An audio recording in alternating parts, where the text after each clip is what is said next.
শিক্ষার্থী বন্ধুরা, তোমরা কেমন আছো? আশা রাখছি অবশ্যই তোমরা ভালো আছো। আজকে আমি বৃত্ত সম্পর্কীয় সম্পাদ্য থেকে যে সম্পাদ্য 10 নম্বর আছে সেটা আমি সিলেক্ট করেছি। আমি তোমাদেরকে ধাপে ধাপে করবো বলে কথা দিয়েছিলাম। আমি ধাপে ধাপে করার চেষ্টা করছি যাতে তোমাদের জ্যামিতির সকল ধরনের সমস্যা আর যাতে না থাকে, সহজে যাতে জ্যামিতি গুলো তোমরা পারো। ঠিক আছে? তো শিক্ষার্থী বন্ধুরা, এখানে আমার পড়ার সময় তোমাদের যে প্রয়োজনীয় তথ্যগুলো এগুলো অবশ্যই নোট করে নিতে হবে, এবং যে প্রয়োজনীয় শব্দগুলো আমি করি সেগুলো যদি তোমরা মনে রাখতে পারো, তোমাদের যে কোনো ধরনের প্রশ্ন আসলে অবশ্যই তোমরা খুব সহজেই অ্যান্সার করতে পারবে। ঠিক আছে? তো আশা রাখছি তোমাদের অনেক বেশি ভালো লাগছে। আর একটা অনুরোধ করবো, কেউ যেন স্কিপ করে আমার ভিডিওটা না দেখো, এবং অবশ্যই ক্লাস দেখা চলাকালীন ইউটিউব চ্যানেল একেএমএফ চ্যানেলটা সাবস্ক্রাইব করে দিবা এবং বেল আইকনটা বাজিয়ে দিবা, অন্যকে দেখার সুযোগ করে দাও। ঠিক আছে? তো এখন দেখো, আমি একটু প্রশ্নটা পড়ার চেষ্টা করছি যে কোন নির্দিষ্ট ত্রিভুজের অন্তর্বৃত্ত আঁকতে হবে, কোন একটা নির্দিষ্ট ত্রিভুজের অন্তর্বৃত্ত আঁকতে হবে। ঠিক আছে? এই প্রশ্নগুলো শিক্ষার্থী বন্ধুরা প্রায় সময় পরীক্ষাতে আসতে দেখা যায়। আমি যেটা মেইন বইয়ের সম্পাদ্য 10 আছে সমবাহু ত্রিভুজকে, সেটা কেন্দ্র করে আমি আঁকবো। এরপরে যে আমাদের যদি সমবাহু না হয়ে ভিন্ন ক্ষেত্রে হয়, ভিন্ন বাহুর মানগুলো দেখা থাকে, তখন কিভাবে ত্রিভুজের অভ্যন্তরে বৃত্তটা আঁকে সেটা নিয়ে আমি কিন্তু হাজির হবো। তার জন্য কি করতে হবে শিক্ষার্থী বন্ধুরা? চ্যানেলটা অবশ্যই সাবস্ক্রাইব করতে হবে। ঠিক আছে? তো এখন দেখো, যেহেতু আমাদের বলা হচ্ছে কোন নির্দিষ্ট ত্রিভুজের অন্তর্বৃত্ত আঁকতে হবে, কোনো মান কিন্তু আমাদের দেওয়া নাই। ঠিক আছে? যদি মান দেওয়া থাকে আমাকে সেইভাবে কিন্তু ব্যবস্থাটা নিতে হবে। আজকে যেহেতু মান দেওয়া নাই, আমি সমবাহু ধরে কাজ করছি। পরবর্তী তোমাদের সামনে আমি মান দেয়া থাকলে অন্তর্বৃত্ত কিভাবে আঁকতে হবে সেটা নিয়ে অবশ্যই তোমাদেরকে সহজভাবে উপস্থাপন করার চেষ্টা করব। দেখো শিক্ষার্থী বন্ধুরা, কোন নির্দিষ্ট ত্রিভুজের অন্তর্বৃত্ত আঁকতে হবে। আচ্ছা, ত্রিভুজের অন্তর্বৃত্ত বলতে কি? অন্তর্বৃত্ত, ত্রিভুজের অন্তর্বৃত্ত অর্থাৎ ত্রিভুজের অভ্যন্তরে একটা বৃত্ত আঁকতে হবে। ত্রিভুজের এ বি সি যদি একটা ত্রিভুজ হয়, তার অভ্যন্তরে আমাকে একটা বৃত্ত আঁকে দেখাতে হবে। দেখো খেয়াল করে শিক্ষার্থী বন্ধুরা, মনে করে আমি একটি ত্রিভুজ, আমি একটা এ বি সি ত্রিভুজ একটা অঙ্কন করলাম। এখানে A B B C A C বাহু তিনটাই সমান, সেটাকে আমি 3 সেন্টিমিটার 4 সেন্টিমিটার 5 সেন্টিমিটার যে কোনোটা আমি ধরতে পারি আমার ইচ্ছা মতো। আমি সমবাহু ত্রিভুজ ধরে এঁকেছি। কেমন? বলতেছে এ বি সি, এই ত্রিভুজটার অভ্যন্তরে একটা কি আঁকতে হবে শিক্ষার্থী বন্ধুরা? বৃত্ত আঁকতে হবে। অর্থাৎ এ বি সি ত্রিভুজের ভিতরে এমন একটি বৃত্ত আঁকতে হবে, এ বি সি এই ত্রিভুজের ভিতরে এমন একটা বৃত্ত আঁকতে হবে যা B C C A A B বাহু তিনটে স্পর্শ করে যায়।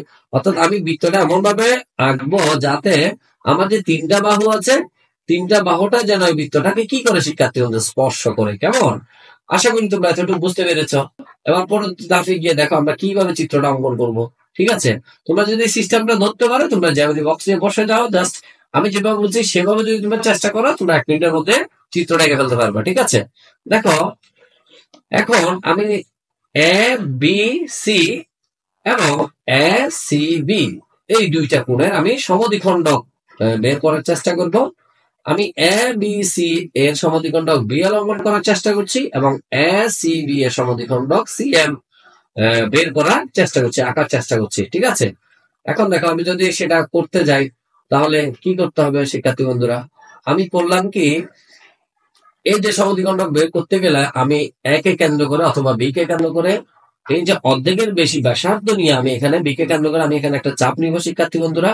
ঠিক এখানে বৃত্তের অভ্যন্তরে এখানেও কেন্দ্র করে এখানে আরেকটা চাপ নিব। ঠিক আছে?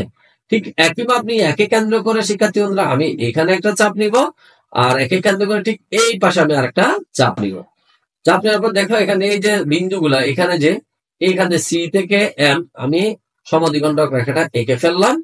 ঠিক আছে? সি থেকে এম পর্যন্ত টেনে ফেললাম, জাস্ট পয়েন্টে পয়েন্টে কি করে দিতে হবে? মিলিয়ে দিতে হবে। ঠিক আছে?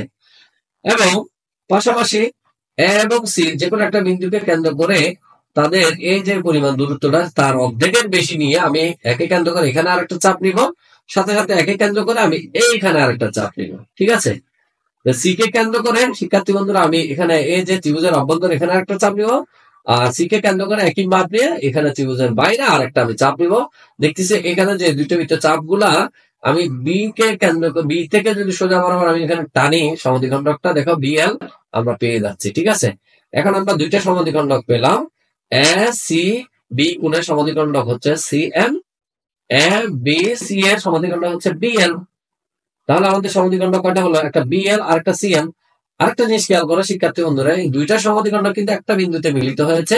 সেই মিলিত বিন্দুর নাম দিলাম আমরা ও, অর্থাৎ যেটা কিনা এই বৃত্তের কেন্দ্র। এখন এইখান থেকে বিসি বাহুর উপর আমাকে একটা লম্ব অঙ্কন করতে হবে, কেমন শিক্ষার্থী বন্ধুরা? আমি সেটা লম্ব অঙ্কন করেও করতে পারি, অথবা লম্ব কিভাবে অঙ্কন করতে হয় আমার পূর্বে ভিডিওগুলো দেখলে তোমরা এই তথ্যটা পেয়ে যাবা। এখানে এই যে কেন্দ্রটা থেকে আমি চাইলে এই কেন্দ্র বরাবর ম্যাচ করে আমি স্কেল দিয়ে এখানে বিসি এই বরাবর এই বিসি বিন্দুর উপর ওডি আমি লম্ব একটা টানতে পারি, কেমন?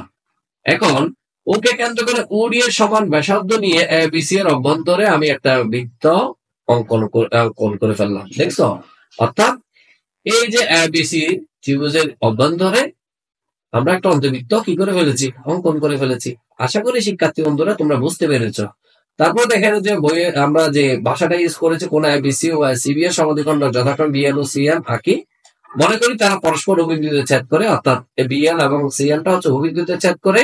ও থেকে বিসি এর উপর ওডি আমি লম্বাঙ্কন করলাম এবং মনে করি তার বিসি কে ডি বিন্দুতে ছেদ করে ওকে কেন্দ্র করে ওডি এর সমান ব্যাসার্ধ নিয়ে একটা বৃত্ত আঁকি। তাহলে এই বৃত্তটাই হচ্ছে নির্ণীয় অন্তর্বৃত্ত। খুবই সহজ শিক্ষার্থী বন্ধুরা। তোমরা ফটাফট জ্যামিতি বক্স নিয়ে বসে যাও এবং আমার সাথে কথার সাথে মিল রেখে কাজ করে দেখবে, একদম খুবই সহজ লাগবে শিক্ষার্থী বন্ধুরা। আমি তোমাদেরকে আবার বলছি, আমি এই অন্তর্বৃত্তটা এঁকেছি কিন্তু একটা সমবাহু ত্রিভুজ ধরে। সমবাহু ত্রিভুজ কাকে বলে শিক্ষার্থী বন্ধুরা? একটা ত্রিভুজের মধ্যে যখন তিনটা বাহু সমান হয় সেটা হচ্ছে সমবাহু ত্রিভুজ। এখন তোমরা চেষ্টা করো যদি বিষমবাহু ত্রিভুজের ভিতরে যদি আমাদের একটা অন্তর্বৃত্ত আঁকতে হয়, কিভাবে আঁকবো শিক্ষার্থী বন্ধুরা? তোমরা সেটা করে আমাকে কমেন্ট বক্সে জমা দাও। আর যদি না পারো আমি তোমাদেরকে সেটার আপডেট নিয়ে অবশ্যই দিয়ে দিব, ঠিক আছে? তোমাদের টেনশন করার কোনো কারণ নাই, তবে তোমরা চেষ্টা করে দেখো তোমরা পারো কিনা, ঠিক আছে শিক্ষার্থী বন্ধুরা? একটু কৌশলে হলে কিন্তু যে কোনো প্রশ্নের অ্যান্সার দেওয়া সহজ। আশা করি তোমরা এই জ্যামিতিটা খুব ভালোভাবে বুঝতে পেরেছ। আরেকটা কথা মনে রাখতে হবে শিক্ষার্থী বন্ধুরা, এই ধরনের যে পরিবৃত্ত, অন্তর্বৃত্ত, বহিবৃত্ত 9, 10, 11 যে সম্পাদ্য তিনটা আছে শিক্ষার্থী বন্ধুরা, প্রায় সময় প্রত্যেকটা বোর্ডে কম বেশি আমরা দেখি এটাকে বেস করে একটা প্রশ্ন কিন্তু দেওয়া হয়। তো তোমাদেরকে এই বিষয়ে কিন্তু খুবই দক্ষ হতে হবে, ঠিক আছে? ভিন্ন ভিন্ন বাহুর মান দেওয়া থাকলে কিভাবে আঁকবা, সমবাহু দেওয়া থাকলে কিভাবে আঁকবা, যদি তোমরা সেই জিনিসটা বুঝতে পারো, প্রশ্ন যেটাই দেওয়া হোক একদম পানির মতো সহজ, খুব সহজেই তোমরা অ্যান্সারটা করে ফেলতে পারবা। তো শিক্ষার্থী বন্ধুরা এতক্ষণ পর্যন্ত আমার সাথে থাকার জন্য ধন্যবাদ সবাইকে। আজকের মতো এখানে শুভেচ্ছা জানিয়ে আমার ক্লাসটা শেষ করছি। আল্লাহ হাফেজ।